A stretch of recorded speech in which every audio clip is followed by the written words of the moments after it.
என்னைக்குமே வடநாட்டுக்காரர்களுக்கு தென்னாடுன்னா ஒரு பாரபட்சம் தான். அது மோடி உள்பட எல்லாருக்கும் தான் 3 பாஷை பேசணும்னு சொல்லி தானே வந்தாருங்க அமித்ஷா. கடைசியில் கேட்டா அவருக்கு இந்தியை தவிர வேற எதுவுமே தெரியல. அவர் இங்கிலீஷ் பேச வேணாம்னு நினைக்கலாம், இங்கிலீஷ் பேசுவார் அவரு. நாங்க கூட தான் ஹிந்தி பேசணும்னு நினைக்கிறோம், வரல, என்ன பண்றது. மோடி 150 பாஷை பேசுவாரான்னு கேக்குறீங்க, அது என்ன கேள்வி? ஆமாங்க, ஒவ்வொரு வடநாட்டுக்கு போனா ஹிந்தி உபயோகமா இருக்கும். அவருக்கு தான் 150 நாளுக்கு போனாரு, 150 பாஷை கத்துக்கினா போனாரு.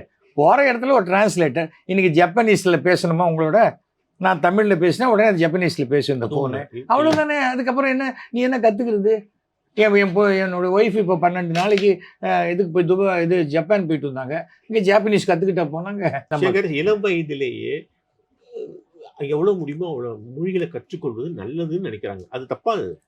கற்றுக்கொள்வது நல்லதுங்கிறது நானும் யாருமே மறுக்கல. ஆனா நீ இது படிச்சே ஆகணுங்கிறீங்களே, அப்போ எல்லாமே திணிப்பு தான்.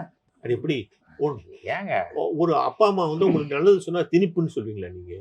எந்த அப்பா அம்மா நல்லதுன்னு சொல்லிட்டாங்க? நல்ல விஷயங்களை மருந்து சாப்பிட்டா மருந்து சாப்பிடக்கூடாது கசக்குன்னு சொல்ல முடியுமா? அது மாதிரி நிறைய மொழிகளை கற்றுக்கொள்கிறாங்க. ஏங்க நிறைய மொழிகளை கற்றுக்கொள்கிறாங்க. நானே சொல்லியிருக்கேங்க, நிறைய மொழி 4 பாஷை கத்திட்டு நீ ரயிலில் போனால் உன்னோட துணைக்கு 4 பேர் வர மாதிரின்னு அர்த்தம். ஆனால் சாய்பாபா என்ன சொல்லியிருக்காரு தெரியுமா? 9 மொழியில் பொய் பேசுவதை விட ஒரே மொழியில் உண்மை பேசுவன் சிறந்தவன் சொல்லியிருக்காரு.